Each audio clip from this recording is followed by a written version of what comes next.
Hey, DTA Nation, with the spring season right around the corner, that means it's time to start planning those grad parties. Old Southern Barbecue has great catering options for your senior.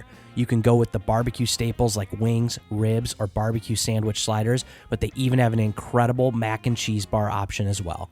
Congrats to all the seniors from DTA and OSB as you head into the final chapter, and go to oldsoutherncatering.com to get your grad party planning underway.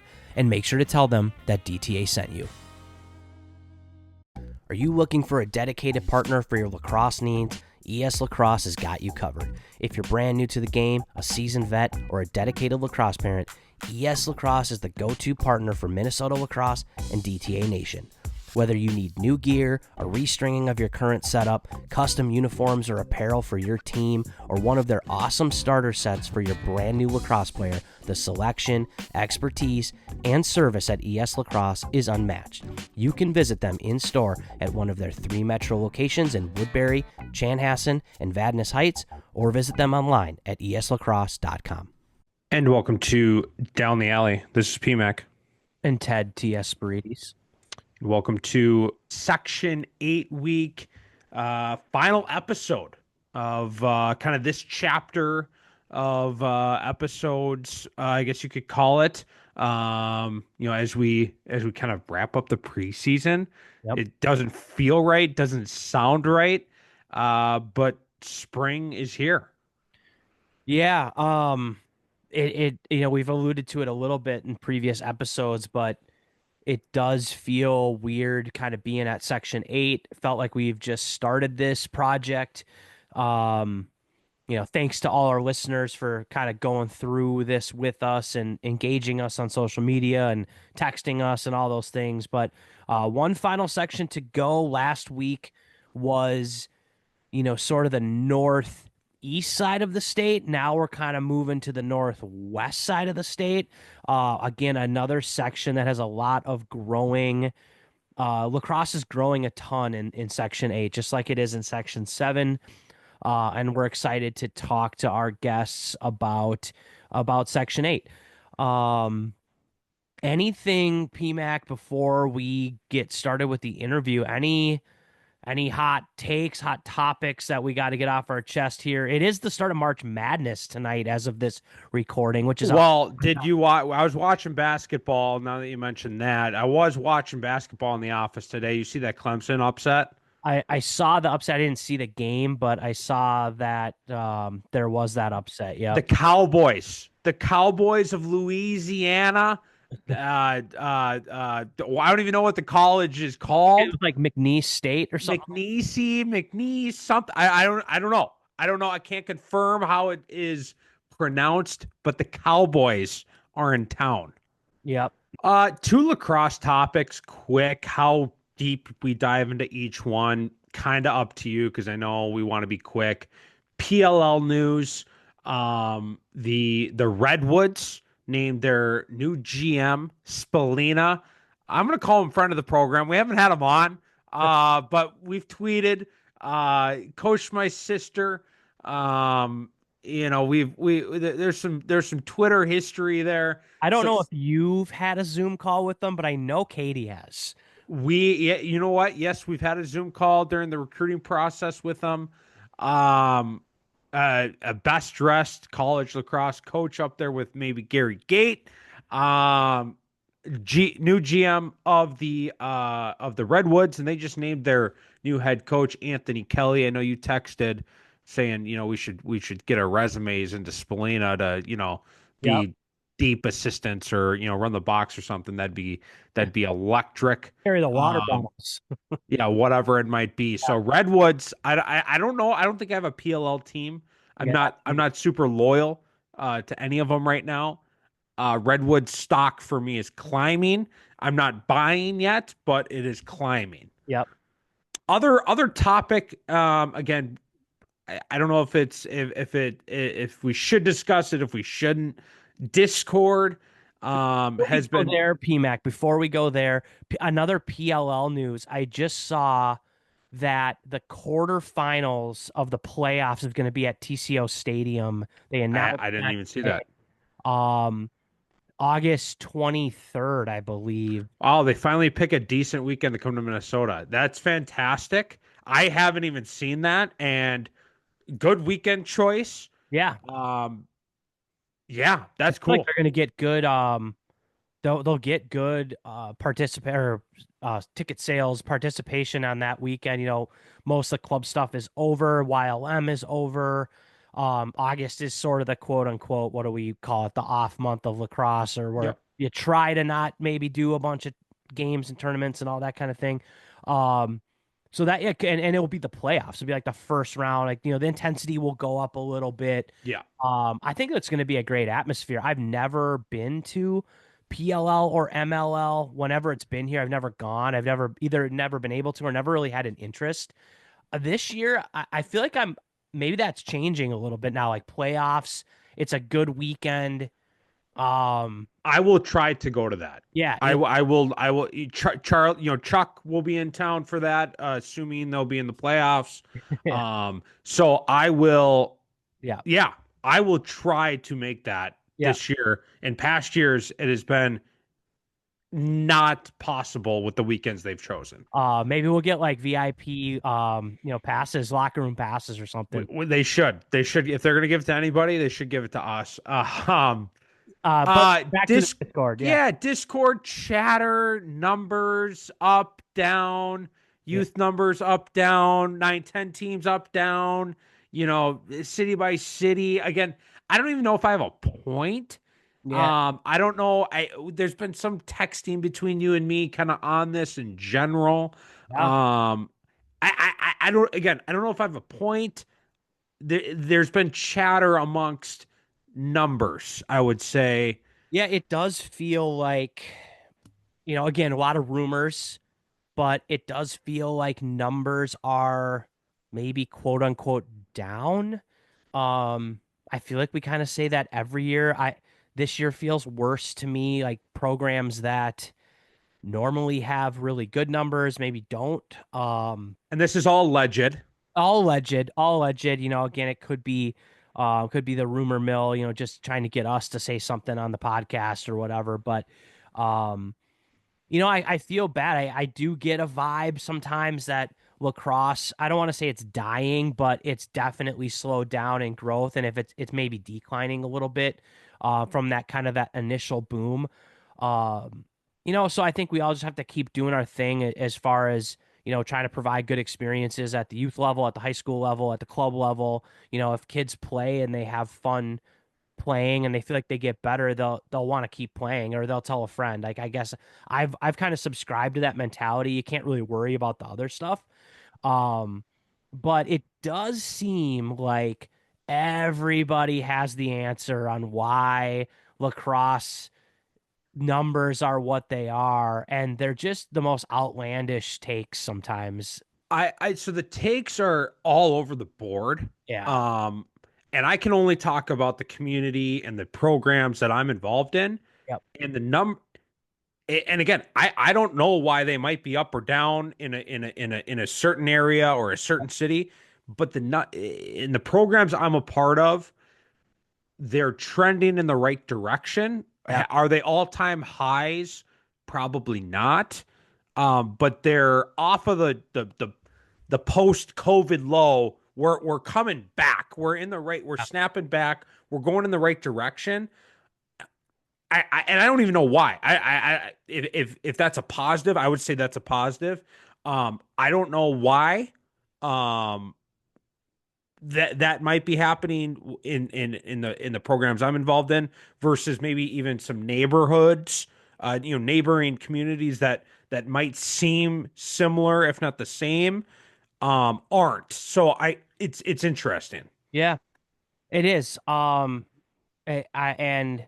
sometimes it just is, as much as I hate to say this, and again, maybe someone might think this is an outlandish take, but sometimes it's just like the right group of families and players and kids that maybe have social influence within their grade year on like sports in general, to say we're all in on lacrosse, and then everybody just joins and plays lacrosse, or like you get 5 or 6 more families that want to do it because so and Yeah. so doing it, or it could go the other way too. It'd be like, hey, we're quitting to focus on basketball, and then it's like, oh, okay, well if the Joneses are quitting, then I probably need to be quitting. Um, I don't think that's outlandish. I think I texted you like in town X, Y, and Z. Is it not the cool sport? Like, is baseball cool and not lacrosse? yeah, yeah, And maybe that's part of what kids are doing it versus not doing it.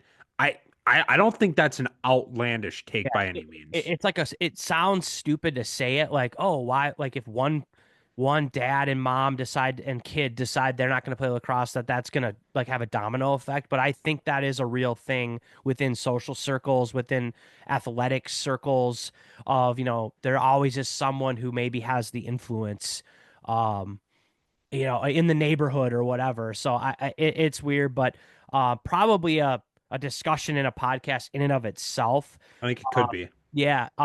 But tonight, Section 8, we got the boys' guests in the waiting room, friends of the program, two really great guys. Third time, fourth time on. I think What's their second time. I think the first time was a different coach. okay? Okay. Got Logan and Alex from Moorhead, so I'm gonna let them in right now.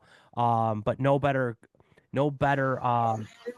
couple of guys to represent Section 8 than the Moorhead staff. So they're getting in right now.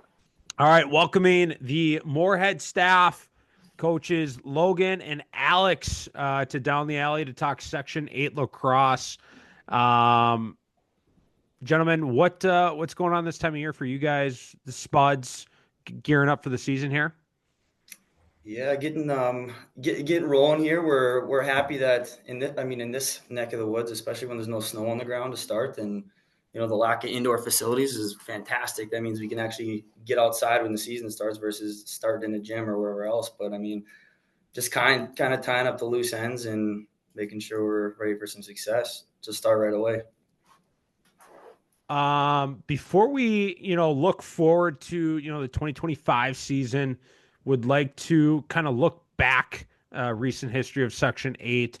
I know you guys have been, major part of, that history and kind of winning the section the last couple of years. But, what's been going on in Section 8 as a whole? Well, I mean, there hasn't been a lot of change, a couple of coaching changes. Section's also the same, no co-oping. So it should look the same from 2024 to 2025. Elk River has a new head coach. I think Alex Stull is his name. And then also Providence Academy has a new head coach. And I'm not quite sure what his name is. He just got announced a little bit. Mason Johnson. I just saw. Yeah. Yep. One But thing, yeah, other than that, I mean, Kelly. oh, I was just gonna say one thing interesting, and it's been a few years now. Well, I mean, we've won the last 4 years, so as far as that, it's been us at the state level. But 4 years ago, when we won the first one, and we played Buffalo, who is no longer in our section, I believe at the time their coach was Chad Hayda, right? Yep. And he's now at Monticello. This will be his second year at Monticello, so he kind of switched back into our section. And I mean, he was coaching those Buffalo teams that could really light up the scoreboard. And we're starting to see some of the positive impacts that he's had on the Monticello boys. So as far as kind of looking back and also looking forward, yeah, that's kind of interesting. Was that a major driver for him to switch to Monticello? He's like, I gotta be a Section 8 coach. Like, if Buffalo's gonna switch, I gotta switch back. I think he teaches there, doesn't he, Logan? Logan knows He's a Monticello teacher, but he's a Monticello guy. Like he's from Monticello, so I think it's getting back to his home school and growing it there. And he's been doing a great job, even just last year watching him. I mean, Monticello's, they're going to be a problem. So I'm not a teacher at all, but if you're teaching at a school, but coaching at a different school, and I think Monticello and Buffalo, there's a rivalry there too. Is that weird at all? Like, is that just like, no, that's part of the gig? Like, sometimes that just happens. I mean, I guess we don't like for Chad. Probably maybe a little bit, especially between Buffalo and Monticello. I'm assuming the Buffalo boys probably give him some crap. But around here, honestly, we wouldn't really know because like we're kind of on our island out here. Like it's us, and then there's North Dakota.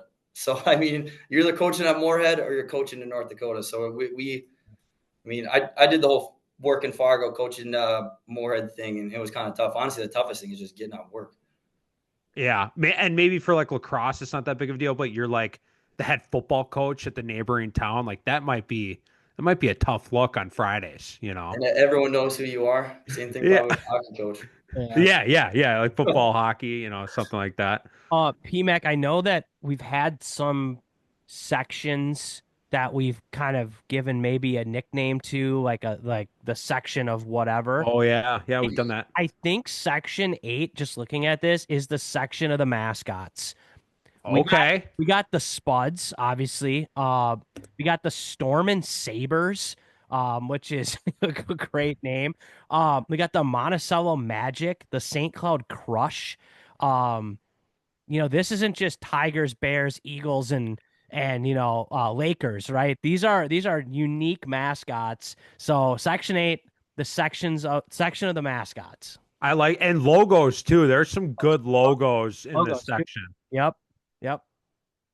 There's nothing better than a good Spuddy logo. Once you become a Spud, you're just a one of a kind. No one like it. I like those sweatshirts you guys got on too. Thank you. We're really good at wearing the same thing all the time. We have so much different merch by now. You know, we've been coaching here for a while, so we have all this stuff in the closet. And I swear, every time Logan and I go somewhere, we wear the same dang sweatshirt. But yeah, we appreciate it. We've been partnered with Unreal for a few years now, and they're great. So yeah. It helps that Kelly's a trainer and I'm a gym teacher, so it's like, well, why don't we always buy the new stuff? We just wear it all the time. Exactly. Love that. Looking back at last year, you guys were the state representatives and really the last 4 years. What I feel like you guys have like a consolation championship mixed in there. You know, what's been the recent success? Section 8 / the Spuds at the dance. Yeah, I mean, at the dance, as far as the last 4 years, I mean, you said it. 2023, we were able to win the state consolation championship. The other few years, I mean, famously, we ran into Benilde a couple times in the first round. And then this past year, we ran into North, who obviously had a very good squad. But, outside of us even, we obviously had to battle STMA to even make it to state a few times. And those STMA teams, I mean, especially this past year, man, I like to think if they would have got past us, that offense would have been a problem for a lot of teams at state. And I would have been curious to see how they would have done. This most recent year, our first game in the consolation bracket, we lost to Minnetonka by 1. But I correct me if I'm wrong. I think STMA might have beat them last year. Tonka, yeah. I think you're right. Yeah. And yeah, like I said, that offense, they had, all senior attackmen and Mason Mogard through the midfield. And that's a team where, we had so much time to prepare for them and we know them pretty well just because we play them in the regular season.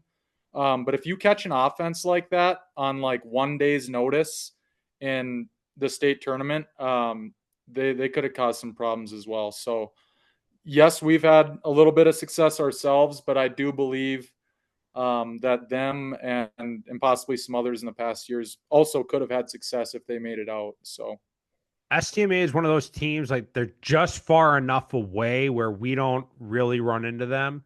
They're in a different section, obviously. They're in your section. And you guys have, ran into them year after year. Are they sick of you yet? Has that turned into a good rivalry? This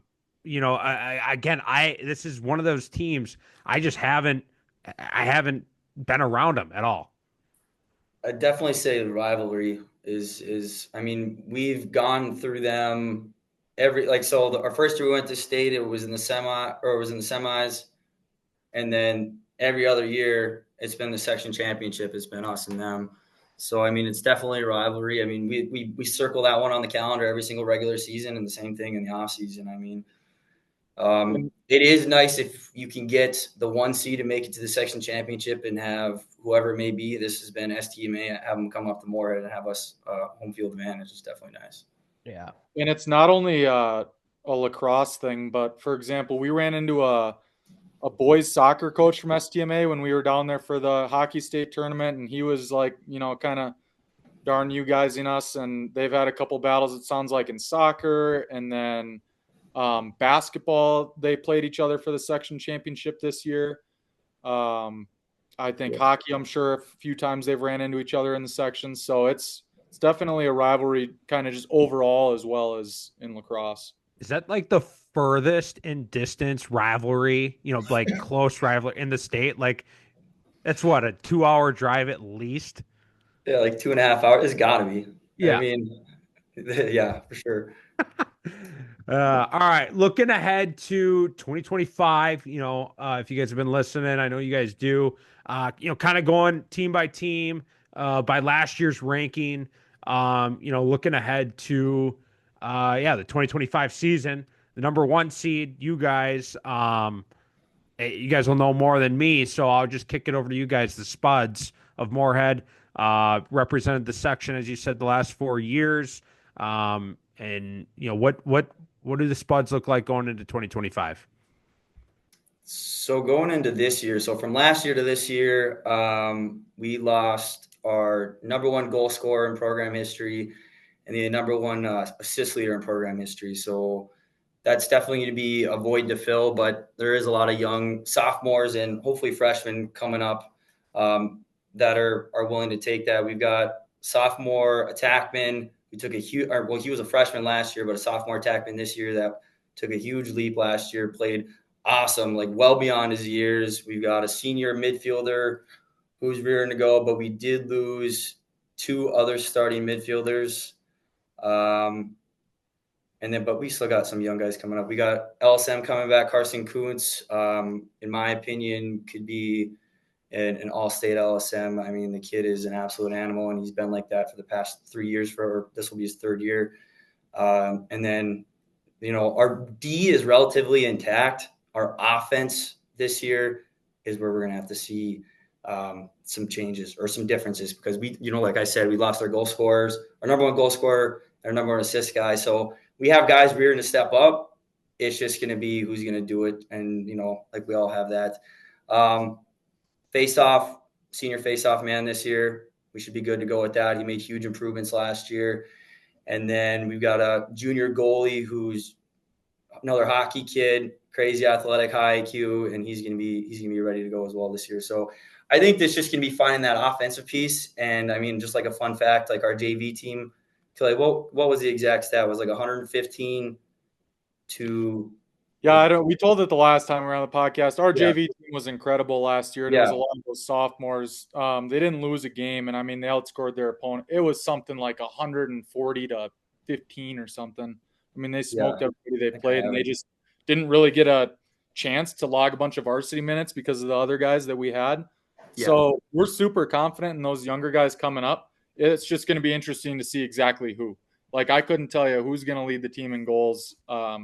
I couldn't even, there's 4 or 5 kids that I could see doing it.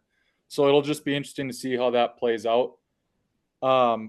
Like he mentioned, we do have some guys who were a part of like that 2023 team that were 17-2 with their only losses to Benilde 2 times and won the state consolation championship. We had some sophomores on that team that'll be seniors now that are great players. He mentioned them. I'm going to mention them again. Coaches, players, I don't care who you are. If you're listening to this, Carson Kuntz is a name that should be on your radar. And I'm not afraid. I don't feel like that's a secret. I'm not like trying to withhold information. I want people to know because he deserves some recognition for what he's done and what I think he'll be able to do this year. He is a phenomenal LSM. And so we're gonna definitely rely on him to be a big part of our defense. But then, we have a captain on the defense at close D as well. And like you said, our goalie's back and all that jazz. So it'll be interesting to see, but we're pretty confident about it. Were you guys on the younger side of things? Like, I know your top scorers were seniors, but it, I, if I remember correctly, going into last year, you're maybe younger, or am I making that up in my Our head? defense was. Okay. Yeah, The we had defense some was younger definitely young, defense, yeah. so there will be a little bit more continuity there. And yeah, hearing you had young goalies step up, deep pulls stepping up. You're looking at younger offensive maybe guys stepping up this year.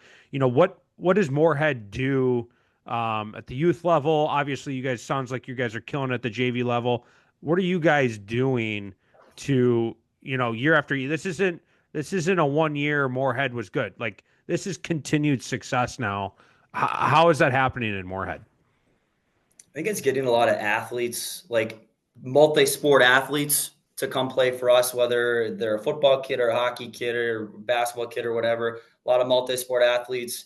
If you have a really good athlete, you can teach them the game, right? You'd rather have a really good athlete versus someone who's just a lacrosse player because we can teach them lacrosse. And the Moorhead way, I mean, we change positions, we shift guys around. Honestly, my favorite part of the season is fitting the puzzle pieces together. And for Moorhead, it might look a little bit different than others because our program isn't that big yet. But we have athletes. We just need to fit the puzzle pieces together, find the right sets, find the right schemes that work for them, and then we keep it going. I mean, it's the youth numbers have been growing, and so that is going to help a lot too as the future comes. I mean, we're getting to the point where our youth might have maybe 2 teams, or we're getting to that 2-team area for youth at each age level. One thing that Oh. I'm sorry, go ahead. Oh, go ahead. Go ahead. I was going to say one thing that helped us a lot last year, where we had a lot of growth last year, and now it'll be even more so coming into this season that we're excited about, is we have a ton of coaches. And the school is, we're very grateful for the support we get from the school in terms of letting us do that, even with contracted coaches. So, I mean, we have, our 3 varsity guys, myself, Logan, and John running the defense, but then we have a dedicated goalie coach, a face-off coach, multiple JV coaches, volunteers, and you name it. So when we get to practice, that player to coach ratio, we can really use that to break things down, and that helps our development a ton. I mean, I think back to 3-4 years ago, and it was 3 of us, and then maybe I was running the offense at the time, but I also had to go check on the JV practice. But it's like, well, as much as I want to win this JV game, we cannot lose this varsity game. So it was kind of that whole juggling deal. So having the extra coaches on board, Logan's done a great job assembling that staff, and that's huge for our development as well. It's been fun to watch. Like if you could watch like our coach stuff, we went from 3 to 4 to 5, and I think we're all the way up to like 8 or 9 between like volunteers and other guys. But there's people who are just kind of coming out who want to help, and then we find out like a lot of people in this community are passionate about their sports, are passionate about the Spuds, and same thing. Give them a hand on the wheel, and we all kind of drive it together. Yeah, I'm looking at your schedule. Everything's in Lax Hub now. They got it updated. There we go. 5 of your first 6 games on the road. So that's an interesting start to the season. You're at Egan this year. You had a nice kind of back and forth with them over the years. They come to you, you go to them. And then I'm kind of looking towards the end of the regular season. You have a back-to-back at home. Not back-to-back nights, but back-to-back games. St. Michael Albertville at home and Edina at home. 2 games that I think will be really great tests for you guys heading into playoffs. And I think I like this schedule. I like that you guys are still continuing to get some teams to come up there and playing some of the city teams. Yeah, getting especially like a Edina to come this year and Andy wanting to come up has been fantastic for us. I mean, getting a team like that who could be, they're a very real contender to win the state championship, and having them come to Moorhead and play is fantastic. For sure. Yeah, and I like playing those tough teams late. If there's any holes in our armor, and they want to expose that, obviously we want to try and win that game. But if we can fix some things heading into sections against, top quality competition, state quality competition, I mean, I think that's the perfect time to do it. And it's also an opportunity for us to prove ourselves late in the season assuming an STMA and an Edina have good years, that's going to be our opportunity to kind of say, hey, we belong in the state conversation, seeding wise and yada yada, even section seeding. So For sure. The number 2 seed of Section 8 last year, they've been mentioned many times already. St. Michael Albertville, they've been in the conversation in the section. They've been right there. Looking at their record and their schedule last year, 11-5. 2 losses were to you guys, a tight one against Wayzata, a tight one against Edina, and another loss to Eden Prairie. So they're right. They seem to be right there. St. Michael Albertville is. I thought it was last year. I think I was a little down on the Spuds. You proved me wrong. You got me back on track. You got me, where I needed to be. Spuds winning. St. Michael Albertville is this the year? Are they still in the conversation? What are they? The Knights. The Knights. Yep. What are the Knights looking like in 2025? Last year, I think, is probably one of the better teams that we've seen them, especially from our perspective, one of the better teams that we've seen them had. I mean, they had Remy Lobitz, and we all know about him and what he was able to do and how creative they got with him entering from the attack and from the mid and all the different sets and plays and running them on ball and off ball. I think for this coming year, it could look a lot different. So, I mean, they lost 2 starting attackmen. All three of their attackmen. Waller, Erlinson, and Lobitz are gone. Midfield, so Mogard's gone, Waller's gone, Jackson Cross is gone, 2 starting defensemen. Their LSM is back, and he's good. And he's young too, so he's going to be a sophomore this year. He is a problem. They're returning their face-off guy who was solid. We didn't see him much towards the end of the season because he got hurt, but he's a solid player. And they got a very young goalie. Kelly, tell me if I'm right. Is he a sophomore this year?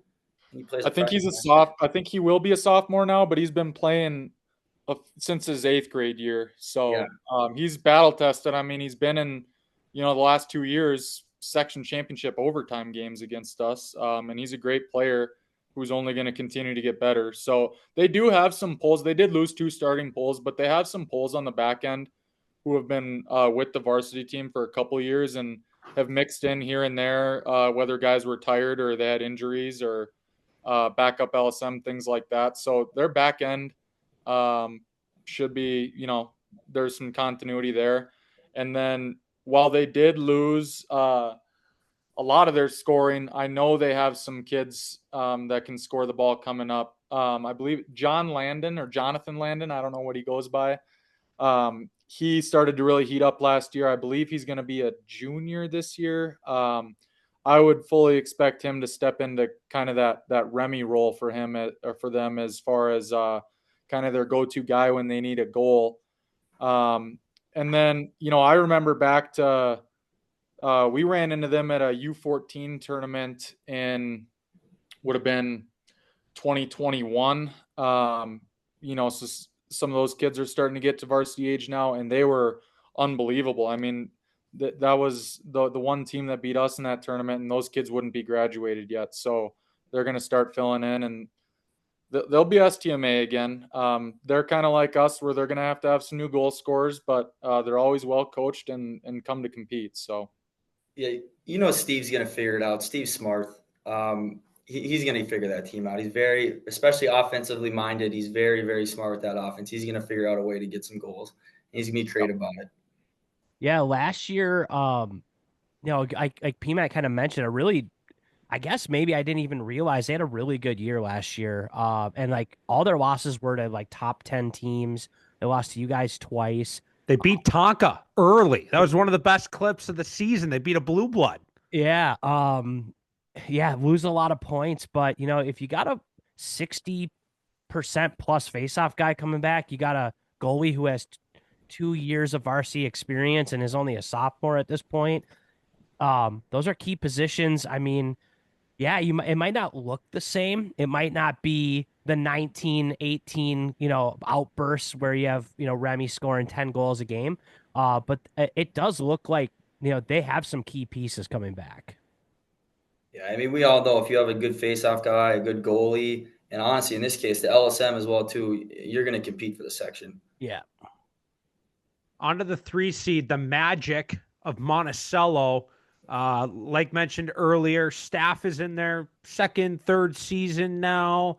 A well-respected staff coming over from Buffalo who has built programs. It seems like they're doing the same here in Monticello. Had a very respectable 10-5 season. I'm getting similar vibes though. Graduated some offense, bringing a young goalie back. What's the magic? Am I getting the right reads, or am I getting a spell? I mean, go You can go kick ahead, this one, Logan. Kelly. You can kick this one off, Kelly. I mean, we're not going to do predictions here. But if I was doing predictions, I would have the Magic high in Section 8. Oh, okay. Tell me more. They are a senior heavy team. They are returning 48% of their scoring, so a fair amount. And a lot of that came from just one kid who graduated.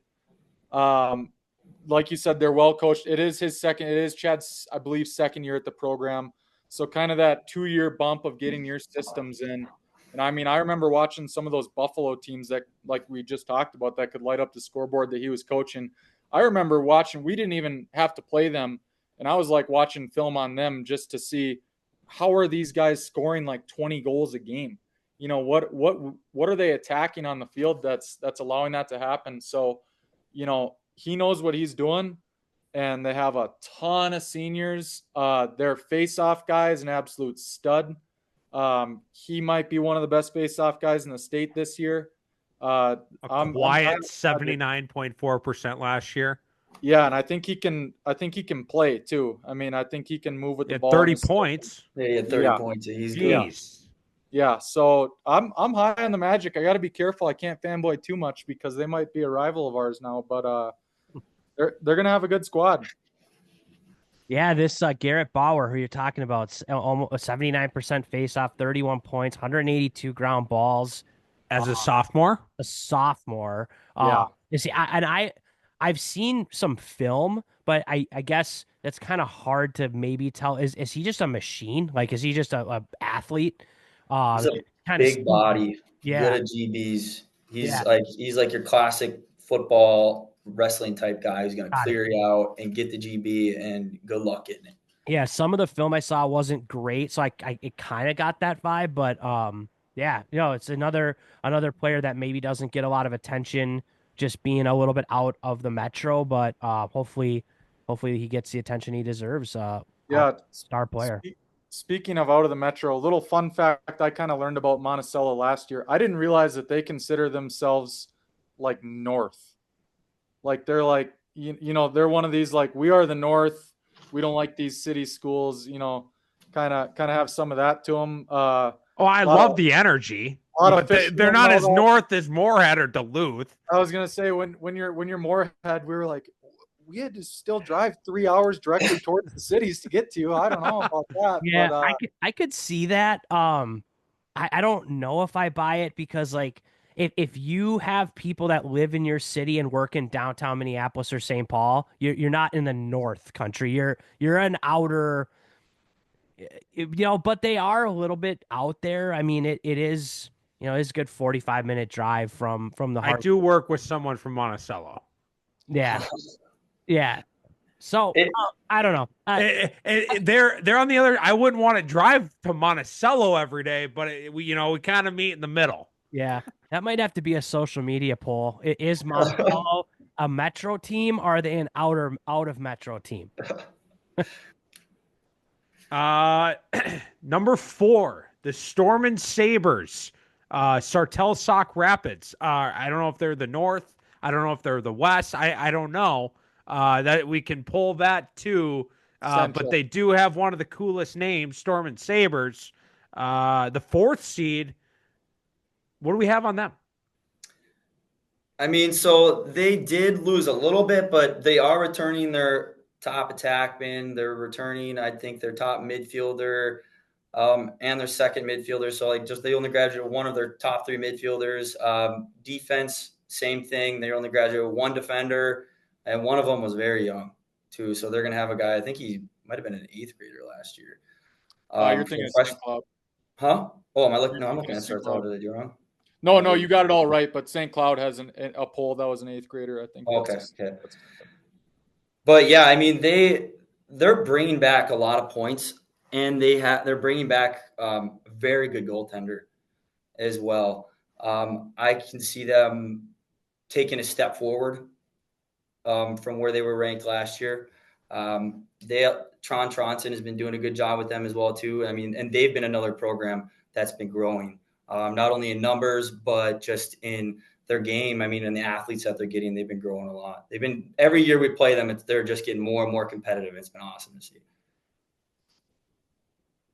Anything on them, Kelly or Ted?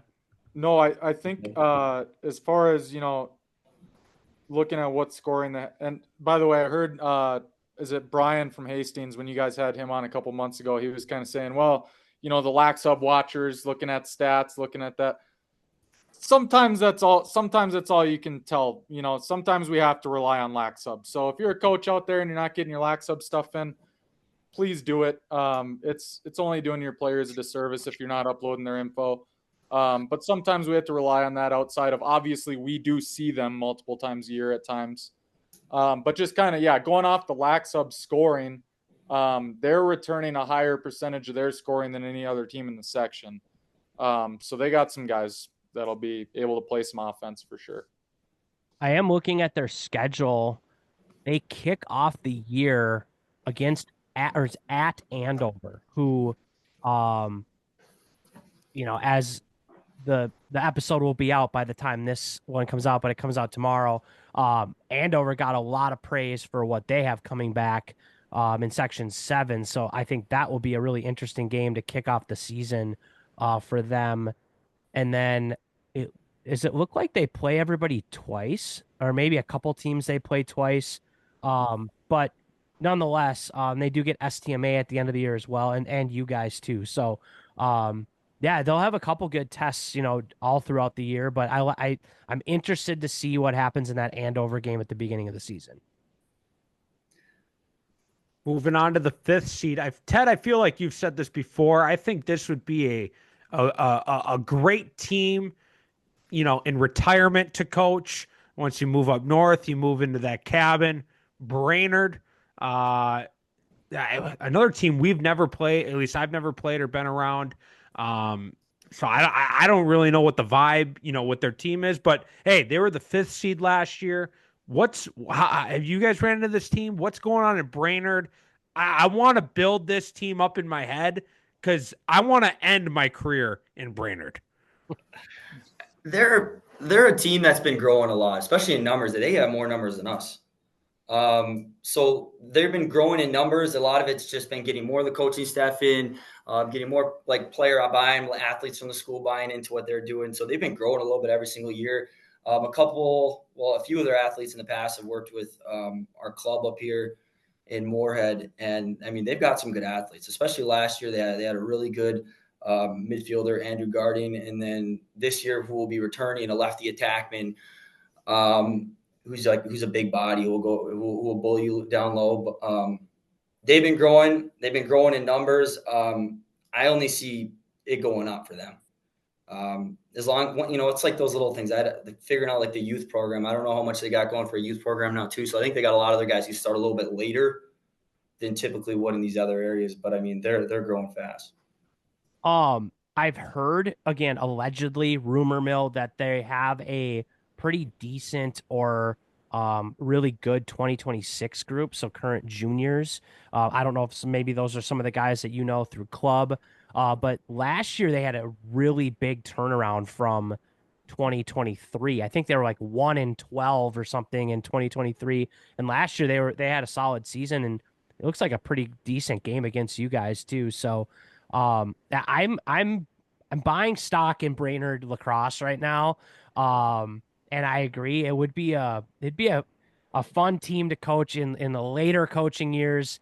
You maybe come back from snowbirding in Arizona, you get here maybe April, and you just go to the cabin, and then you just coach Brainerd Lacrosse for the spring and into the summer. So that hopefully future plans, hopefully they keep growing. So that's an option in 30 years.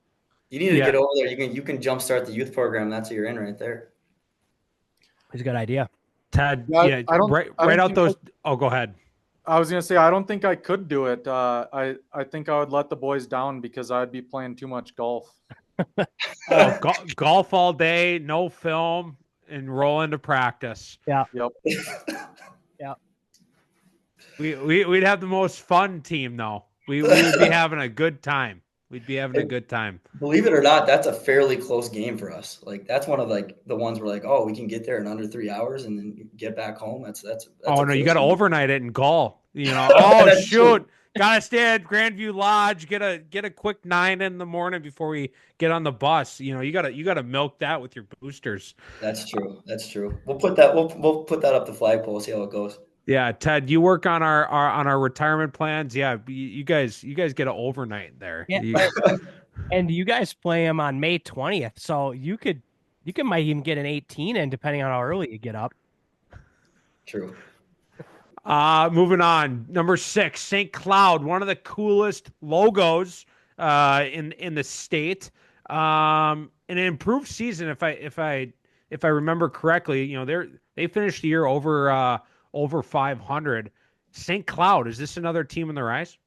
I just want to make a correction real quick because I interrupted Logan earlier and I was wrong. It is Sartell who has a deep hole. I thought it was from St. Cloud for a second. He played big minutes as an 8th grader last year. And I mean, I'm looking at his stats as an 8th grader. This pole had 41 ground balls and 28 forced takeaways. And I know he plays club ball and all the work. So quick shout out to Richard Hooper from Sartell. I'm sorry I placed you in the wrong school. But moving on to St. Cloud, they had a group that graduated last year that was kind of their core for a while. Two quick little attackmen that scored a lot of goals, and then a stud goalie who, man, that was our most frustrating game last year. He actually had over 30 saves against us. And you know, so they lost him as well. I don't know too much about what they have coming down the pipeline, to be honest. They're going to be a team that's in a little bit of a transition this year, I think. So it'll be interesting to see. Yeah. I'm just looking at the stats. Yeah, this Jonas Malmanger, excuse me, against Moorhead, he was logged with 31 saves, 9 goals against. Can confirm. Yeah. Wow. I bet you 20 of those came in the first half. And you want to talk about getting rattled. Yeah. You're taking high percentage shots and he's just eating them all up. Yeah. If I can make an excuse, I would like to blame our track team. We don't do enough shooting drills to save their knees and things like that. So respectfully, of course. Yeah. And he had a 67% save percentage, you know, across the whole season too. So that will be I don't even know if you can replace a guy like that, honestly. You know, at least I don't know, and not in high school anyway. But yeah, I don't have a ton on St. Cloud. I do know, like you said, those two Herons and Wavrin. I know they've been around. They were around for a while, so that's 100 and almost 150 points between those two guys. And to round out the section here, you know, we don't need to go, you know, kind of team by team here. But if you've got any quick hitters, we've got Ricori, we got Big Lake Princeton, Becker, Providence Academy, and Elk River. Pretty big section in terms of numbers, and even bigger in terms of miles. Anything to round out kind of these last teams? Any of these teams catch your eye as a potential dark horse, maybe? Yeah. Elk River jumps off the page. That was a super uncharacteristic year for them last year. And you know, they're a team that has usually good numbers. They are returning 60% of their scoring. I know they have some good players that will be back. They're going to have a new head coach this year. Elk River is definitely a team that, any given year they could show up with a team ready to compete for the section, and they have given us trouble in the past. They took us to overtime 2 years ago when we had probably our best team. So Elk River as an eight seed last year, it was what it was record wise, but don't write them off. And then as far as it goes to like when we talk about some of these other teams like Rocori, we really never see Rocori or Providence. We know that Providence has had some really good players in the past. Was it Samuel Lewis last year who just graduated? And I forget what the other poll was. They had a really good poll. But Providence always has like one or two guys who pop up as just really good, like really high point guys. Everyone's talking about them. Same thing with the defender. So it's always keep an eye on Providence. There's always someone over there. And then we've seen Becker, and we haven't seen much of Big Lake, but Becker we've seen they've kind of been up and down, and they've had some good teams as well too. But that's another team we don't typically see. Unless Kelly, you got something else on them? No, I mean, you hit it on the head. I would like to play Providence this year. They're not on our regular season schedule. Yeah. And hopefully this isn't cold takes exposed, but I would like to play them in sections. I don't know that they exist without seeing with my own two eyes. I've heard that they have some great players. I hope that they continue to build what they got going there. I've never seen them in our 4 or 5 years with this program. So I don't have much to add other than like what he said. But yeah, Providence is interesting because I could see that being a program that could string a couple good classes together and have a good squad. We just don't know. Yeah. Go ahead. Just one last thing, just kind of looking at the section two. A lot of these schools, at least this year, had really good football teams, if I'm not mistaken. And so I know it doesn't directly translate, but there's athletes in a lot of these schools, like Rocori, Becker, Moorhead, and one other one. Brainerd was okay. Elk River. So a lot of good athletics. So I could see like if we can somehow, maybe if these coaches can somehow get those guys to start coming out for lacrosse, like there's athletes available at a lot of these schools. And that's all it really takes. I mean, especially when you see a lot of success from us with multi-sport guys like Elk River, like a program like Elk River, they're good at a lot of sports. I mean, you get a couple of classes of football kids or hockey kids who come out for the team, and you're probably going to see a big jump in what they're able to do even from last year. I mean, like what we saw in 23, they were a problem in 2023. Yeah. And this year they're just a little bit down. So, I mean, some of it's just class to class, but I mean, they should be a problem. Yeah. That domino effect can happen so quickly too, where it's like, you get 3 football players and all of a sudden their buddies on the team hear about it and they get interested, and then they all start playing, and then their little brothers start playing at youth because they see big brother playing it at varsity. And then all of a sudden, you got another 30 kids coming through the program that you wouldn't have had otherwise. So yeah, when you have a big school like that, it can happen very quickly if you do a good job with the recruiting, for sure. We're not asking guests this year to, rank or top 4, but do you guys have a bold take about Section 8 for 2025? Pretty open-ended question. You can take it any direction you want. Do you, either of you, both of you, have a bold take for Section 8? Kelly, you got anything first? No, I mean, I made my claims about Monticello earlier, and I don't know what kind of bold take I could make about them without, that's tough because obviously we're still confident in ourselves, but I would just leave you guys with watch out for Monticello, watch out for the Magic. Yeah, I think that it was a Garrett Bauer. I think we're going to be having some strong conversations about him at the All-State meeting.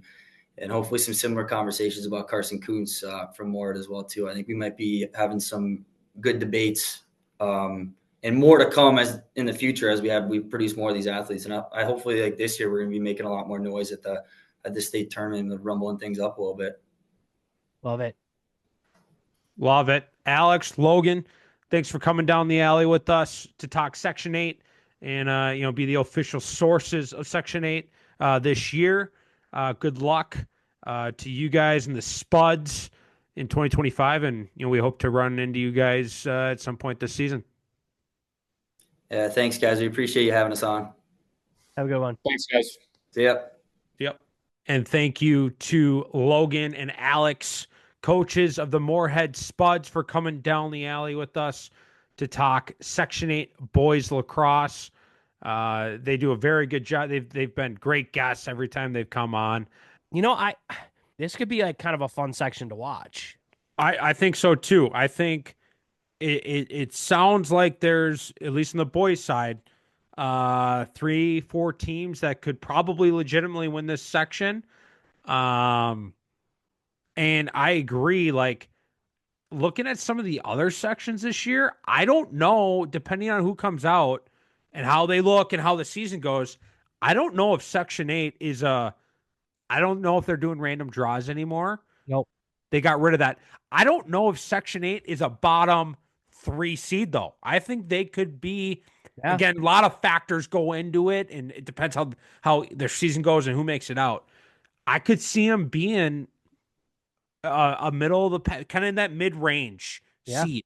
Yeah, I could see that too. All right. And welcoming Briann Martinson to Down the Alley, head coach of the Moorhead Spuds on the girls' side. Big Moorhead, episode here. Briann, thanks for coming down the alley with us. Yeah, thanks for having me. I'm super excited. Yeah.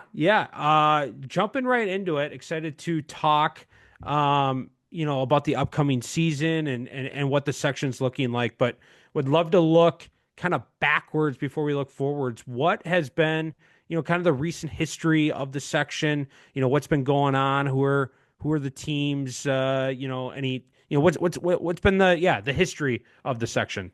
Yeah, so I'd say, Elk River's kind of dominated the last however many years since back when I played.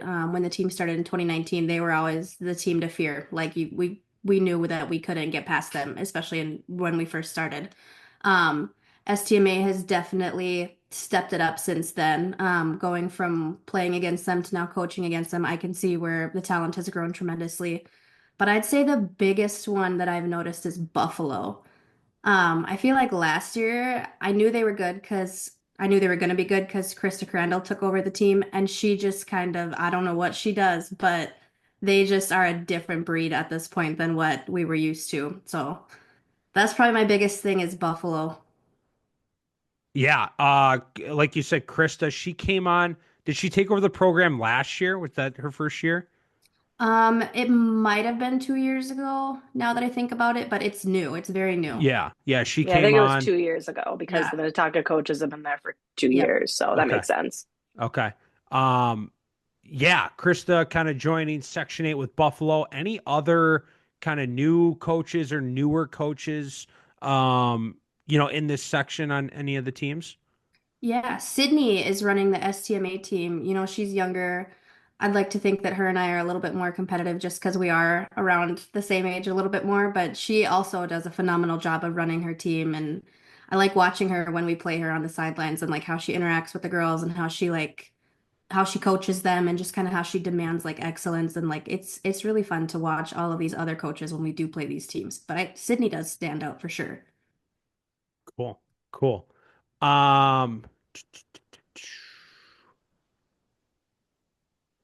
Talking about Elk River, as they've made it out of the section. Have they made it out of the section the last few years, or has there been anybody else that's made it out? I mean, I think it's been them for a long time. I don't think they've had like the biggest competition up until recently. I think they've kind of just had the section in the bag. I mean, we only joined in 2019. This will be our sixth season, so I can't go too far back. But from what I know, from what I've been involved in, they've kind of just dominated the entire time. So I don't think there was a lot of competition for a while. I think we're finally getting some competition, making them a little nervous. And how has Elk River done? And Ted, maybe too. I can see Ted's eyes looking at something. How have they done at the state tournament? And Ted, what do you got? So it looks like in 2019, Maple Grove came out of Section 8 before they got moved Oh, into um Section 5. And I think Wayzata used to be in Section 8 as well. So okay. there was some different teams kind of as the sport has grown. I think some teams got moved out of Section 8 into 5 so that it could kind of help with the growth of the teams in the outer metro. And so I think Elk Rivers won the last 4 years. Okay. But, before that, there was like a bunch of different teams in the section. Sure. And how, Ted, do you know how has Elk River done at the state tournament, the last couple, 3-4 years? That's a great question. I'm not exactly sure. Not a big deal. I know that they've done well. They've won games. They've been in consolation. I think they won consolation. So, yeah, they're a strong program for sure. Awesome. Looking forward to 2025. We'll kind of go team by team. And, speaking of Elk River, they were the number 1 seed. What did they look like last year? What do they have coming back in 2025? Are they going to be a force again in 2025? So we actually haven't played them the last few years, since I've taken over for sure. The last time that I remember us actually playing them was back in 2019, like I said, when I played. Like that was, I think the first section game that we ever had, and they got lucky enough to play against us. And I don't even remember what the score was, but I'm sure it was a lot to nothing. So I don't honestly have a lot of experience playing against them. I just know that from all the other teams they play, they are a force to be reckoned with. Like when they're on the schedule, you gotta get ready. Yeah, looking at some of their scores last year, 1-goal game against Maple Grove, 1-goal loss against Tonka, lost only by 2 to BSM. Ted, what notes do you have? What is this the different sources have on Elk River? Yeah, so they get their leading scorer back, Lillian Osterman, 94 points last year, and then also Emily Brummer, who's only a junior this year. She had 68 points last year, also 63 draw controls. This Lillian Osterman also had 98 draw controls, so couple really good midfielders there, and they do lose Caitlin Wozni. She was a senior. She was their third leading scorer, had 82 draw controls. So, they had it looks like they had a great midfield. They get 2 of the 3 back.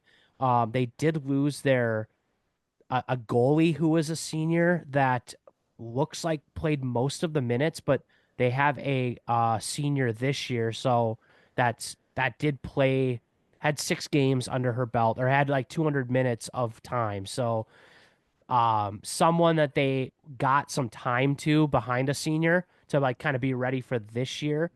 Um, the source also notes Kyla Holte. Um, she's 2026 as well, committed to Concordia, and might maybe in the source's mind kind of be the next player up from Caitlin Wozny's graduation. So Okay. yeah, hard to say. I mean, they get a lot of good players back, so I think they'll still be pretty good. And be, I would say, one of the top teams in the section. I don't know if they're going to be number 1, but I think that they certainly have people coming back.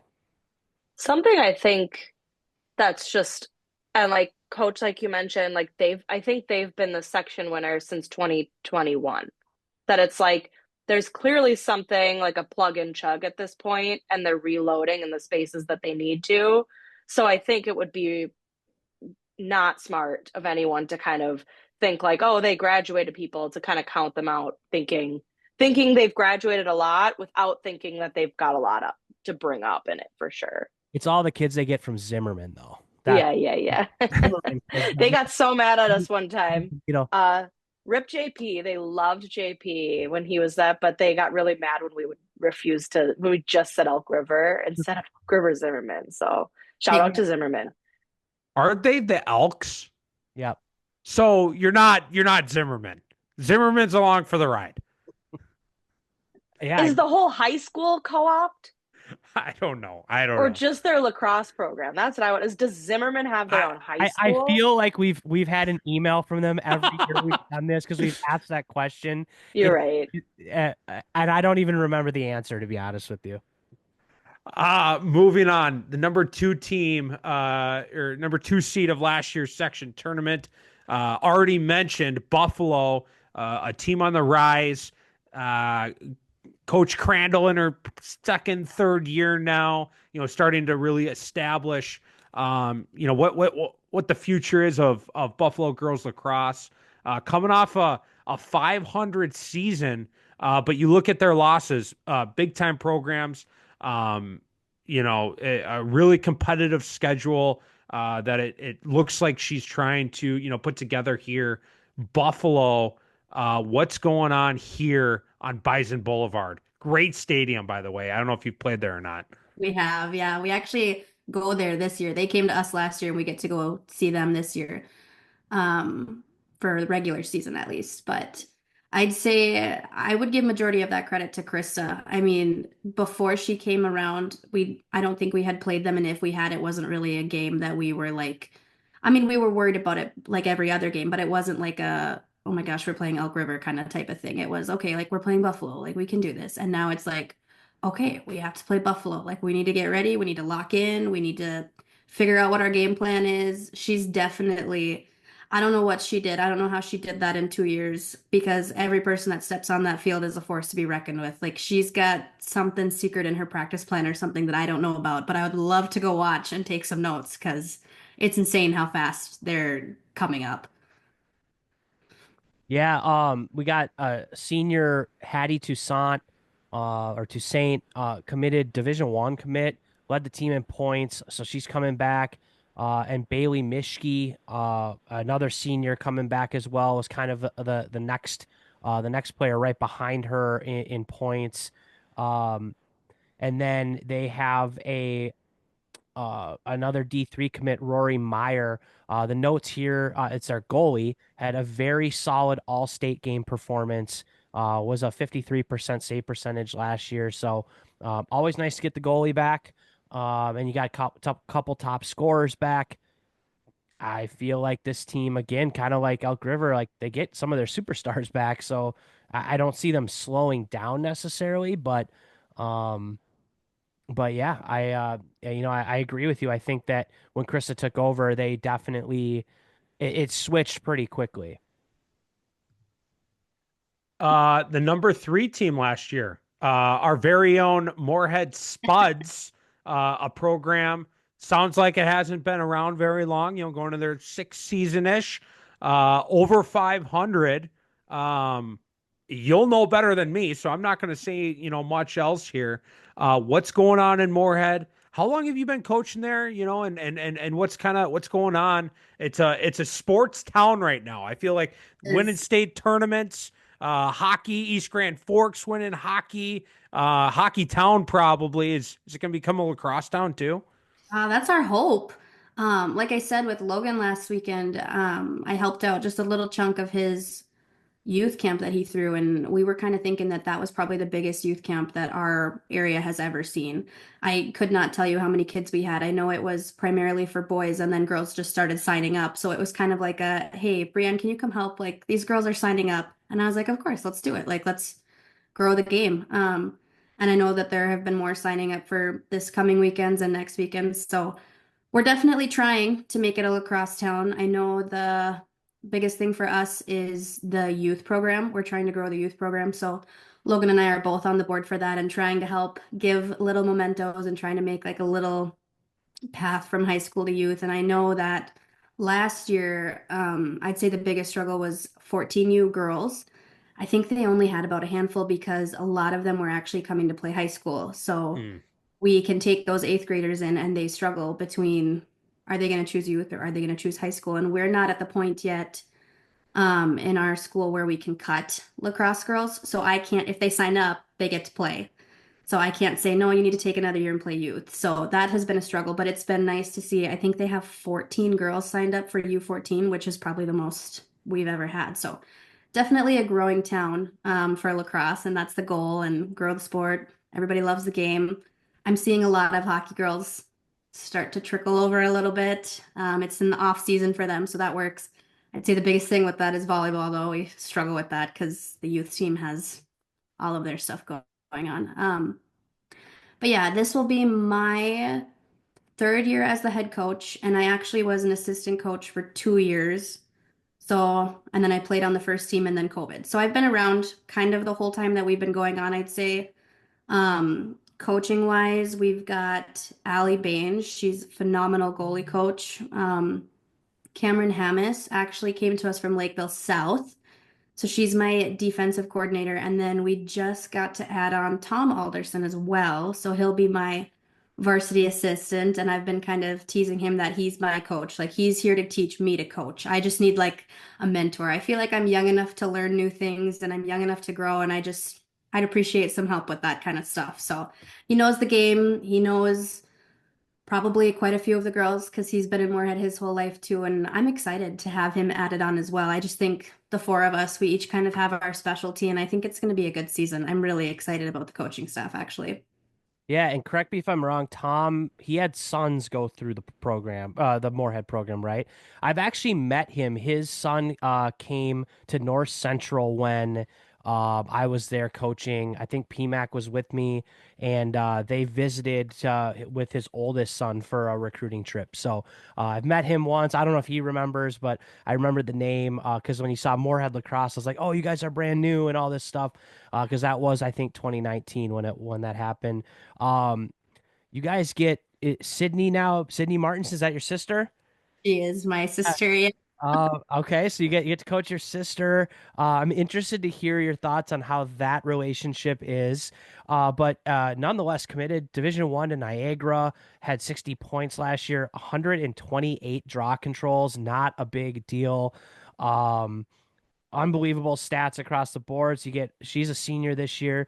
And then talking about your goalie coach, you have a goalie, Lake Parr, only a sophomore and has 2 full years under her belt. 48% save percentage last year. So a couple nice pieces coming back. Oh, for sure. I'd say we're lucky that Lake is only a sophomore. She basically walked on varsity in eighth grade. It was phenomenal to have her, and now we're kind of getting to grow with her and mold her. And she works her butt off in the off season. She goes into our new shooting room up at the high school and is constantly posting videos. Like that girl just loves her stick. So love to have her. Sydney, yep, she is definitely a force to be reckoned with. Her stats are pretty insane. Yeah, I'm super proud of her. I think she's the first from Moorhead, boys or girls, to commit to go to a D1 school, and she's been working her butt off the last however many years to get that. So I'm super proud of her, super impressed with her. Yeah, her stats, I don't even know how much I can say because she is my sister, Yeah, but her stats, yeah, they kind of speak for themselves, I think, at some point. no doubt. Now, did you just say you have a shooting room at the high school? Yeah, I Yes, was like, you a what? Like I was like, a what? it's a new addition. So they're redoing the high school, and in the sports center, which is the hockey rink, there was a room upstairs that used to be the wrestling room, I think is what it was. And they've kind of converted it boys lacrosse, girls lacrosse, and then boys and girls hockey. We all put a little bit of our fundraising money into it, put some turf in it, put some nets in it, both hockey and lacrosse. Logan and I, we got together and we got a bounce back for the room, and that's where my team at least has been running their captain's practices. So it's literally just a room dedicated to shooting for hockey and lacrosse. So it's super nice to have. It's new. I haven't been in there a ton, but it's pretty cool. There was a video of the boys and girls hockey team actually carrying all the turf up the stairs, and it's a lot of turf. Like it's a pretty good sized room. It's a good shooting space. I'd say we're pretty lucky for that. No, Yeah, Yeah, we we're might gonna need need the a picture of that. details. Yeah, we need a picture of Send that to that. our AD. no wonder Yeah. the hockey team score 12 goals a game now because Yeah, all they they do is got their shots and their shoot all reps. summer. Yeah. Yeah, send Uh, us a picture, post a picture and tag down the alley because Yeah. that needs to make its way down somewhere south metro. I'll Yeah, have that him sounds send in a legit. picture or a video at the next captain's practice. Yeah. Perfect. The number 4 seed, St. Michael Albertville. We were talking to the boys. Sounds like a rivalry, at least on the boys' side. Maybe some different sports as well. Does that carry over to the girls' side, or not really? I would say for me at least, and I would say Okay. for Okay. probably majority of the team, that STMA is definitely our rival. I think that we kind of not came out of nowhere, but kind of surprised them a few years ago. And I think that since then, it's kind of just been like almost like a border battle. Even though we don't live at the border, it's kind of just like who's going to win this game, like who has the most grit during this game. Because I'd say we're pretty evenly matched. I mean, it definitely, some people have better days than others on certain days. So I'd say I would consider them my rivalry. I look forward to playing them every year. Like it's honestly, it's my favorite game. So whether we win or we lose, I love playing them. Yeah, and I don't know. I don't know how they've done like year to year, record wise, maybe not their best year last year, but it kind of seems like, all right, we're playing Moorhead just based on the scores. We're gonna get up for this one. For sure. And I remember when we beat them for the first time, I think that was 2 or 3 years ago now. My first year as a head coach, we beat them for the first time in like our lacrosse history. And I remember the post that was posted on our social media was like, put it into perspective. The last time we played them or when we started the program in 2019, they beat us like 19-2 or something like that. And now we're going into overtime with them almost every time we play. So that one's definitely been a fun one. Like I said, the one I probably look forward to the most every year. And the girls love it. They love like they just got to fight a little bit harder in that game. They just get a little bit more pep in their step. Ted, what do you have on STMA? Who's hosting that game this year? I want to say it's us. I think we went to them Yeah. last year, so I think they're coming to us this year. Yeah, they were 2-13 last year or something like that. 2-12. Um, they beat Monticello in the second game of the year, and then I ended up losing a bunch of games and got seeded ahead of Monticello. So that was an interesting, like that one game early on in the season kind of made it the 4-5, and it was a competitive game in the section A one-goal game. 1-goal game. So that the record to me doesn't seem indicative of this team. They have a freshman Piper Peterson, had really good stats last year, and then they have a couple additional players. This Cat Rice is heading to Hamlin to play, and then Josie Brill committed to Akron. It looks like Division One, and Kylie Voss also committed to Akron. So a couple gals that are headed Division One. So kind of like just So look. were they just young last year? Yeah, I mean the two commit or the three girls that are committed are seniors this year, and then they had that Piper Peterson who was a freshman last year. So I guess I don't really know what the deal was, but it seems like they have some good players, and it just didn't pan out last year, as far as their record. But I mean there's certainly talent there. Yeah, I'm getting watch out in 2020 vibes, from that team. Speaking of the Magic, Monticello, they were the 5th seed last year. The Magic, I should have thrown the hat on. I think it's upstairs. Big fan of DTA. I think that coach has maybe come on down the alley, maybe once before. So Magic, one of the best logos, kind of mascots, section of the mascots, Ted said earlier with the boys. What do we have on the Magic in 2025? I would say right off the bat that the fact that they have the best logo is probably not an accurate statement. I didn't say best. It's up there though. Maybe I did say best. There's a lot of good logos and a lot of good mascots in Section 8. And I just like the vibes with the Magic. Yeah. I do know that our potato is actually up for a national title right now. As it should be. Right, exactly. It's like a March Madness bracket. Everybody's voting on it. Who's the best? I think we won once before, so I can see it coming back. But as far as Monticello, I don't actually know. I'm looking at my stats here from last year and I don't have them listed. I don't know if we actually played them because now I'm like second guessing myself and wondering if we played them last year. I can pull it up here. It does not look like you guys played each other. They were 8-7. The notes that I have, they have a Addison Kiputh, and she's headed to play Division III lacrosse.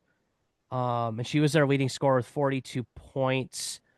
They did graduate some seniors, but it sounds like they have 4 college commits on their team. So, I don't know exactly who those players are. It's not listed here except for Addison. But, again, kind of like STMA, it feels like there's a handful of girls that, are playing at the next level, are solid high school players. And, I would expect they have they don't take any steps backwards this year. The number 6 seed, St. Cloud, another good logo, not the best. No one's the best. No one has the best. St. Cloud, another good logo. How are they looking? Yeah, so I'm actually looking forward to playing them. I think we might potentially be doing our senior night against them this year. That's one of our games where we're like, okay, like this is a good game. Like we always bring it, but it's not one like an STMA game where we're on our toes constantly nonstop. But they definitely have some I like their coaching staff. I think they are doing good things. I definitely think their program is growing as well from what it used to be. But yeah. Yeah, they get their leading scorer back, Claire Stottinger, 43 points. They did lose a couple scorers that were seniors, so that will be interesting for them. They had 2 goalies that got it looks like played quite a bit. But this Phoenix Novotny, cool name, was only a sophomore. So and then Cecilia Miemken was also a sophomore. So 2 sophomore goalies. So that always good to have your goalies come back. And so they'll have that to work with as well. They don't have a ton of other stats. They don't have draw controls in here. So it's hard to tell, what that looks like. But a couple players coming back. Do have to replace some to graduation. But if you mention they have a growing program, maybe they'll start seeing some dividends of the youth and some of their JV players coming up to fill those roles. The number 7 seed, Brainerd, Katie, and when we were with the boys, Ted and I said this is where we want to kind of end our coaching career up in Brainerd, maybe live on Gull Lake, coach in Brainerd. Is this something you could get back? Girls program went 9-6. Katie, would this be something you could buy into? I'm trying to lay in the groundwork. I'm not saying next year, but down the road, is this something you could get behind? I think it's Brainerd area high school too. Are they combined with Becker? Nope. Because Becker has their own team. They're in the section. Becker is like right where all that stuff is right before you get to Grandview. So we could live temporarily at Grandview for the season. Oh, that's Baxter. You're thinking of Baxter. Oh, that's Baxter. That's Baxter. Baxter's got a great pizza joint. I know where your head's at, and I've already had an hour of thinking this all through. Brainerd's the play. We can eat Baxter, and we golf at Gull Lake and live on Gull Lake. Okay. I mean, yeah. Okay. So we're on the same. I don't think I'd have to think about that. I think like the question's like, yeah, but it sounds like it sounds like if Section 8, according to Coach here, if it's not the section of logos, it sounds like the section of awesome coaching staffs. So it sounds like no one's going anywhere. It sounds like it's a bunch of like beauties, as you'd say, up in Section 8, just coaching lax. So great. Yeah, I'll be a defensive coordinator of Brainerd. I want in. Perfect. I want in. Yeah. Sounds perfect. Yeah. Briann, how's the girls lacrosse program in Brainerd? I'd say I would call that one a growing one as well. I think last year we beat them 12-6. They beat us in 2019 7-10, and I think we've beat them every year since. But I can definitely see the growth. Like when we play them, I can definitely see the growth. Yeah, they do lose 16 seniors this year or from graduation from last year. So they get their leading scorer back. Looks like her name is Ellen Germanson, or Germanson. 16 seniors is a lot to replace, but like you said, growing program, maybe they got that next group coming up. They might be a year away. But I think Ellen's going to have to carry the load for them, at least offensively. And we don't have to go kind of team by team the rest of the way here, but to round out the section, we've got Ricori. We've got the Storm and Sabres, one of the best names in the section. Big Lake, Princeton, Spectrum, and Becker, not Yeah, that's Baxter, what I was thinking but of. Becker, Becker. not Baxter. Any dark horses that you've played that amongst this group that could sneak up on you if you're not ready? I don't know. I mean, I feel like our schedule is very unique in the fact that we struggle hardcore to get games. I would say this upcoming season was probably the hardest to get scheduled, I think, is what I've been told. It's people don't want to drive. Like people don't want to come all the way here for lacrosse. And I know that we've been talking like people will do anything for hockey. People will drive to different states and fly out of the country to play hockey, but you can't drive 4 hours to play lacrosse. And I think the biggest thing too is like people who live in the cities, I'll be careful here. They think that a 30-minute drive is like a long ways away, or like 45 minutes is like a car ride. Or I'm like, I'm going to Brainerd this weekend just for a little vacation. I'm like, oh, it's 2.5 hours. I'll just jump in the car and go quick after work. Like it's nothing. It's not a big deal. So I don't think we play a lot of our section teams. We basically take whoever will play us. So I guess I'm probably not the best person to go into a deep dive with on those few that we don't play because there's quite a few of them that we just simply don't see, which is sad. I wish we got to play all of them because that would be a better matchup, and I think that would be more fun for all of us, but it's not true on the girls' side at least. Yeah, um yeah, I know that the boys have had that same sentiment too of, they've had to really commit to like getting everybody on board to driving down to the cities to play all these games. And they have now, I will say, there have been some teams that have committed to coming up there, so hopefully that starts on the girls' side as well, but it is a real thing for sure.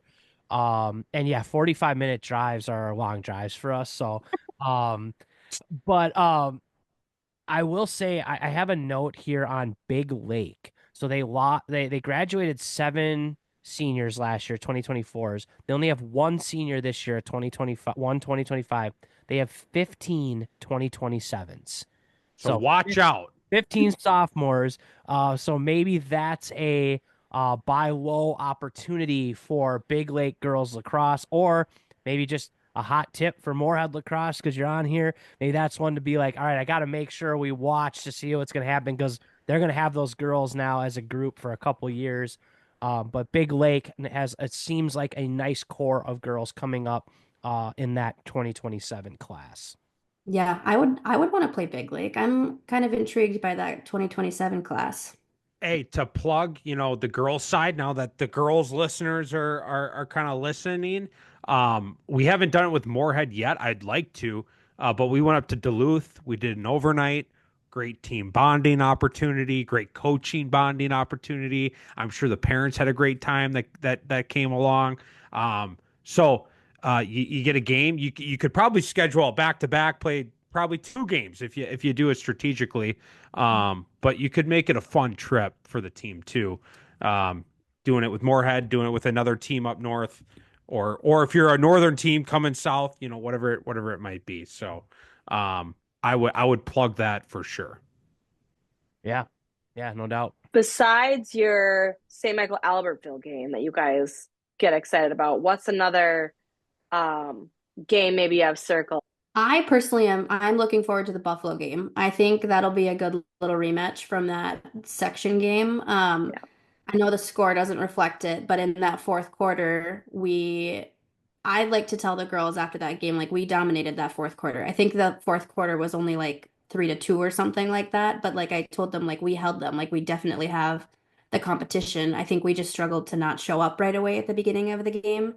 And like I've said, Krista is running an insane team over there. So I'm definitely looking forward to that one. I'd say that one and STMA are my two where I'm like, okay, these ones are on the calendar.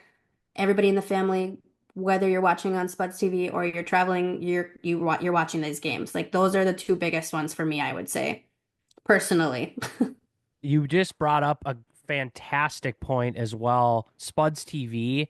Um, that is they do a fantastic job. So if I don't know if they will listen to this or not, but they do a fantastic job, and they're super entertaining. At least the two guys that I've listened to in the last couple of years that have called games are great. And so shout out to them. And yeah, STMA Buffalo. I also see you have Gentry on the schedule, and you get a home game against Rogers. I think Rogers is an up and coming girls program as well. So that I think that would be a really cool game for you guys as well. Yeah, for sure. I'm nervous about Gentry. We played them last year. It was 4-21. So that's definitely one where we're like, okay, you gotta lock in. And like even when you lock in, sometimes you just can't push it. But I'm excited. I think we've got a lot of growth with our new coaching staff. I think we're going to be implementing some new things. And then what was the other one you said? Now I can't remember. Rogers. You have a home game against Yes. Rogers. Yeah. I'm excited for Rogers. When I played soccer back in high school, Rogers was the not the team you wanted to play. Like we were enemies. So I don't know. I don't think we've played them for a while, or maybe we have, but I'm excited for that one too. And I'm glad that they're coming to us. For Another sure. another game that just popped up as you were talking to at Southwest Christian, another girls team that's really been kind of flying. They were flying under the radar for a Yeah, while. they're not under the radar anymore. They are flying on the radar now. They're on the radar, but that will be a good one too. Despite you maybe feeling like you weren't able to get games, you've pieced together a really nice schedule. Of course, you'd love to have a couple more home games, but there's a lot of good games here. For something to just kind of like maybe scrambling. So nice schedule. Yeah. Oh, I give all the credit to the athletic director. He does all of our scheduling. So Yep. I don't really have a say in that. I've tried a few times, but people don't respond. Yep. For I sure. think they see my email and they're like, wait, who is this? I do know because I think some of them might think that maybe I'm young or something. Because actually, one of the Spuds TV commentators, he'll come out and talk to me and be like, okay, what's the starting lineup to the other coach? And he'll be like, Martinson, why aren't you wearing your jersey? Like, are you injured? And I'm like, I graduated a long time ago. Like, I'm Yeah. not playing anymore. They're like, why is this senior offensive player emailing me about schedule, thinking it's Right? my sister? Yeah. Yeah, no doubt. But yeah, we're gonna have to get reshare some of those TikToks and some of those fun bus things for like the Moorhead Spuds documentary of the 2025 season of like on the road. Yeah. We should start our own podcast maybe from the back of the bus. You You should. should. You should. The Spud. Call it back of the bus. Yeah. There Yeah. you go. Already got a name. That was easy. Yep. Kind of last question here as we close this out. Not asking for rankings, from our guests this year, but do you have a bold prediction or a bold take about Section 8 for the upcoming season?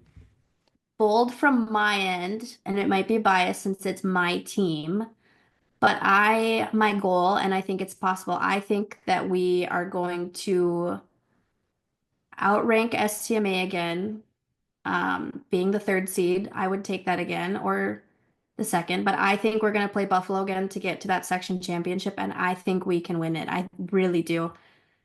I really do. I think that last quarter and that last game gave me a lot of hope, and I think these girls felt it last year.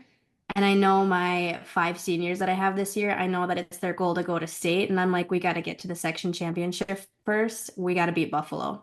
And I think they're feeling that. I think they're ready for it. I think we're all excited. And yeah, that's my. But like I said, I'm a little nervous to say it because Krista's got a team up there where I'm like, okay, what is she doing? Yeah, I like it. I like the confidence. Yeah. Love it. Love it.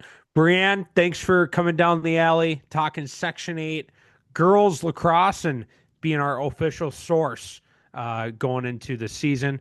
Good luck this spring, and we hope to, run into you at a field here soon. Yeah, I'm excited. Thanks for having me, guys. I appreciate it. This was fun. Yeah, no, thank you. Thanks for coming on, and thank you for your time. And thank you to Coach Briann Martinson, head coach of the girls lacrosse Moorhead Spud program. Sounds like they got a squad. Sounds like there's some friendly rivalries in Section 8 and some up and coming programs. Yeah, no, I think, and there's like a handful of, like a good handful of college committed players that are coming from these teams too. So like the talent is there. Maybe it's not like super deep section or super deep teams in the section as far as like depth of talent, but there are a lot of talented players, at least of note that I had on my notes in this section. I will shoot Katie a text. She had to bounce out to go coach tonight. But rankings. Let's start on the boys' side while we wait for Katie to send in her rankings here. Boys, I got to go back to my memory bank. What do you have on the boys' side?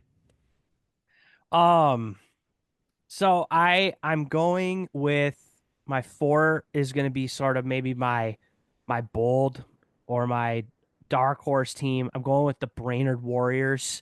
I think if the rumors are true that they have this great 2026 class, um, I think they are primed for a little bit of a bump this year. So I'm going Brainerd. STMA is my 3.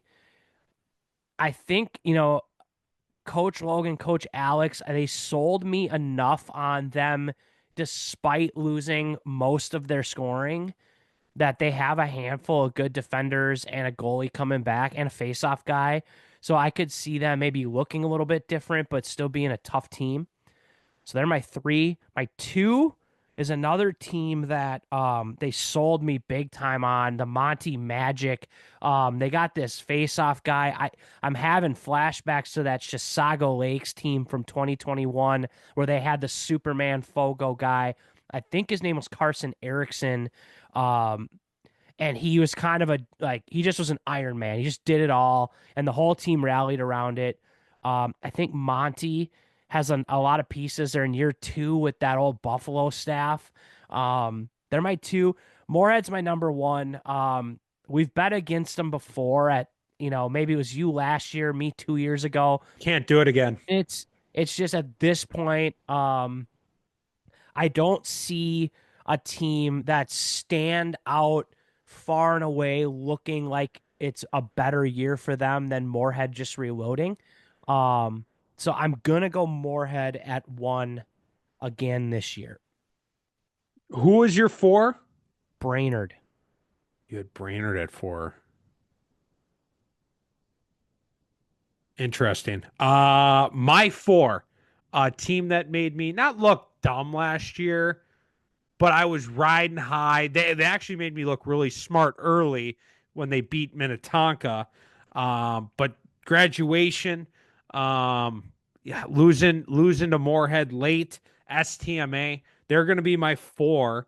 I've got the Stormin' Sabres at 3. I don't know if it's the name. I don't know if it's something I heard during the interview. I'm not sure. Maybe you can help me. Why did I put them down? You kind of went a different direction. Stormin' Sabres for me at 3, and then I agree. Magic. They were trying.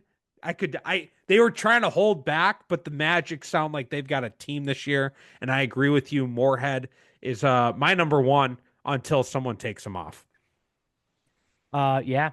Katie has the Monty Magic at 4. STMA at 3, Sauk Rapids, the Storm and Sabres at 2, and Okay. Moorhead at 1. The Moorhead sweep, the Spud sweep. Just Is that the kiss of death? Is that? I don't know. I don't know. We've had a handful of sweeps. I know. Here, I know. so we'll see what happens. But there you have it. The boys' predictions. Over to the girls. Let's start with Katie. She's got STMA at 4, Moorhead at 3, Buffalo at 2, Elk River at 1. And unfortunately, mine's going to look similar, I think. I've got... Unfortunately, mine is exactly similar to Katie's. So, and I wrote mine down before Katie sent hers in. So yours is the same. STMA, Moorhead, Buffalo, Elk River. Mine is the same except for my number 4. I'm plugging in the Magic because I like the Magic. I like their logo. I like their program likes down the alley. Maybe they're pulling a magic trick on my brain. I don't know, but I am pushing the chips as far as I can in on the Magic on the girls and boys side this year. Yeah, I almost did the same as you. I almost went Monty for on my rankings as well, but I went with STMA. But I think that will be if that ends up being like a 4-5 game, I think that's going to be a great game. Yeah. No, I would agree. That's probably the top 5. Yeah. You know, yeah. I would think, but watch out for St. Cloud. Like, I don't think St. Cloud isn't that far away either. No, they're not. You know, I'm rooting for Brainerd on the boys and girls side. And this big lake team, 15 sophomores. They're probably a year away, but I hope they make some noise this year. I mean, if they just for storyline perspective, just for something to stir the pot, if Big Lake girls make state this year, do they own the section now for 2 more years then? I mean, is that like that would again, I don't know, but that would look like a 3-year run.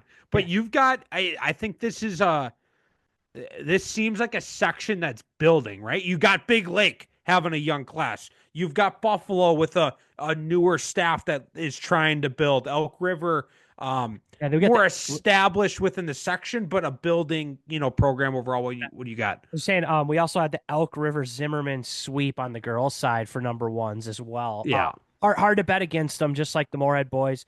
What we just talked about, but Elk River Zimmerman girls for the last, as long as I can remember, the last 4 or 5 years since we've been doing this, they have been the team to beat in this section. But you're right. A lot of teams that maybe were like brand new 3 years ago are like finally now getting some traction. They have a squad. They're getting some coaches up there, and like establishing some culture and some I don't know, like consistency and steadiness. It sounds like Moorhead has coaches for days on the girls and boys side. Yeah. I know Farmington, it seems like you guys have 100 coaches too. Yeah. Moorhead, Hagen, the coaches. Yeah. I think part of that is there's only one team in a 500-mile radius for them. So it's like, if you want to coach lacrosse, it's that, or maybe coach in college, like NDSU or something like that. Yeah. But yeah, no, Section 8, that I guess concludes the section breakdowns, the deep dives. I don't know if they were deep dives or shallow dives or just breakdowns or glances. But nonetheless, the picks have been made. The preseason ranks have been made.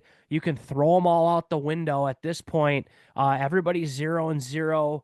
We're heading into the season. I think we will have one more episode before like actual official season starts. I don't know how we're going to do that or what the theme is going to be for that quite yet, but any closing thoughts on section previews for 2025? I think a lot of people have been riding with us. We've been getting texts, we've been getting messages after every episode. I actually met a I don't think they're a fan, but they're a listener. And I think we've got a lot of I think we've got, I've been, we've been calling them, fans. I think we have some fans, Yeah, but I think we have even more listeners. listeners. Yeah. If that makes sense. Yep. No, that makes sense. I'm picking up what you're putting down there. And that's hilarious. They're all in. And I will say this listener was very complimentary. They like what we've done for these section breakdowns, having the guests. Huge shout out to the guests, right? Every week. Yes. These coaches don't have to come on. They don't have to talk about their section and their opponents and talk up their opponents. And I think we've had some awesome guests who they've done their homework.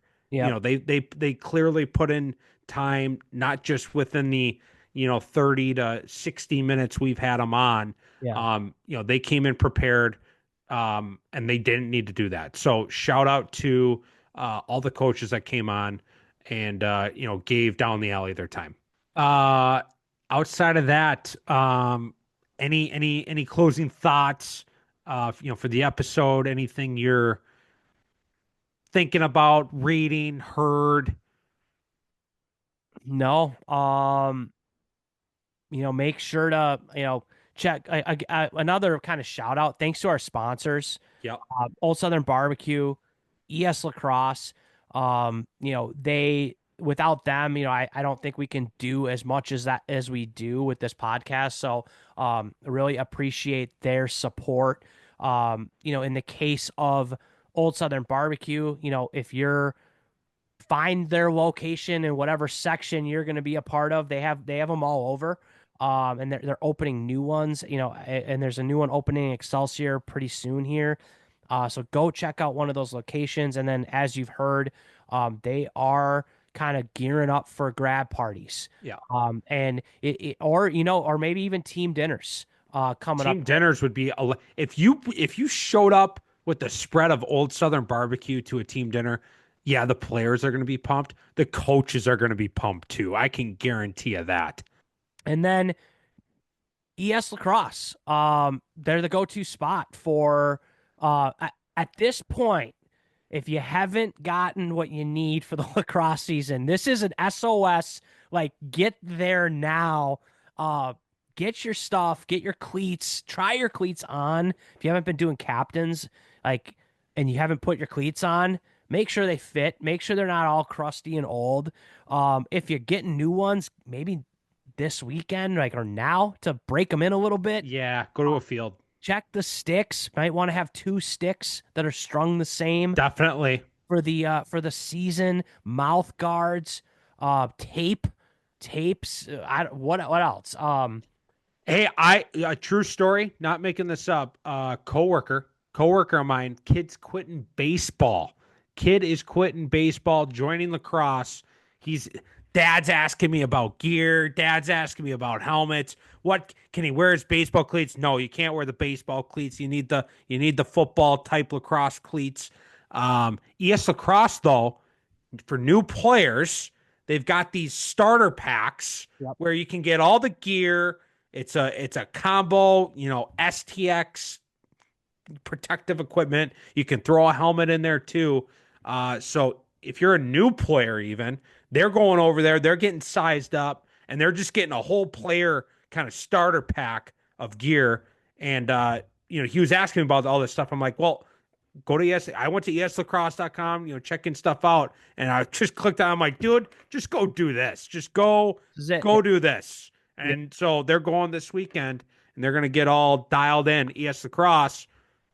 There you go. True story. Can't make it up. Yep. Can't make it up. Yeah. Whether you're a brand new player, you need the starter pack just to get set up, or you're a college committed D1 player. This is your senior year for your senior lacrosse season. You think you have everything you need. Maybe double check that bag and go get things dialed in so that you're ready to rock come March 31st. But yes, thank you to all the listeners, the fans, the coaches, all the people that have been riding with us. We are excited to finally get into the actual season. I feel like it's been a marathon to even get to this point, but here we go. 2025 spring season. We will catch you on the flip side, and we'll go from there. Adios. Are you looking for a dedicated partner for your lacrosse needs? ES Lacrosse has got you covered. If you're brand new to the game, a seasoned vet, or a dedicated lacrosse parent, ES Lacrosse is the go-to partner for Minnesota lacrosse and DTA Nation. Whether you need new gear, a restringing of your current setup, custom uniforms or apparel for your team, or one of their awesome starter sets for your brand new lacrosse player, the selection, expertise, and service at ES Lacrosse is unmatched. You can visit them in store at one of their 3 metro locations in Woodbury, Chanhassen, and Vadnais Heights, or visit them online at eslacrosse.com. Hey, DTA Nation, with the spring season right around the corner, that means it's time to start planning those grad parties. Old Southern Barbecue has great catering options for your senior. You can go with the barbecue staples like wings, ribs, or barbecue sandwich sliders, but they even have an incredible mac and cheese bar option as well. Congrats to all the seniors from DTA and OSB as you head into the final chapter, and go to oldsoutherncatering.com to get your grad party planning underway. And make sure to tell them that DTA sent you.